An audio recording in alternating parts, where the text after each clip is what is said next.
সকাল থেকে মায়ের শরীরটা খুবই খারাপ, তাই আজ সকালের কোনো খাবার মা আজকে করে দিতে পারেনি। আর এদিকে আমার পেয়ে গেছে খুবই খিদে, তাই ভাবলাম চলো আমি কিছু একটা করে নিই। মাও সকাল থেকে কিছু খায়নি, মায়ের শরীরটা এতটাই খারাপ কারণ অনেকবার বমি হয়ে গেছে মায়ের। তার জন্য আমি এখন আলু আর একটু করলা ভেজে নিচ্ছি ভাত খাবো বলে। আর আমার ভাইপোর একটা কাণ্ড দেখাচ্ছি তোমাদেরকে, দেখো। এটা কি করেছো তুমি? আমি ওকে এবিসিডি লেখার জন্য খাতাটা বের করে দিয়েছি আর ও এইসব হিজিবিজি লিখেছে। এটা কি লিখেছো দেখা?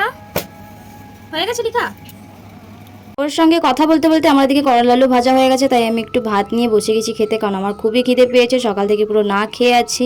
তারপর মাকে একটু খাইয়ে দিলাম, কারণ মাও সকাল থেকে কিছু খায়নি, খেতে চাইছিল না, তাও আমি জোর করে খাইয়ে দিলাম যে একটু খেয়ে নাও, এটা ভালো লাগবে যেহেতু তিতা ভাবটা আছে। আর তার সাথে শুনে না আমার ভাইপো বড় হয়ে কি হতে তুমি চায়। বড় হয়ে কি হবে সোনা?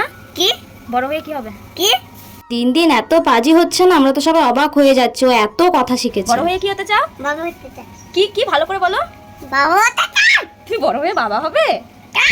বাচ্চারা সব বড় হয়ে ডাক্তার, পুলিশ, ইঞ্জিনিয়ার হতে চায়, আর আমার ভাইপো হতে চায় বাবা। ও যে কোথা থেকে এইসব কথা শিখেছে আমরা জানি না, আমরা এসব ওর সামনে কোনোদিন বলিও নি।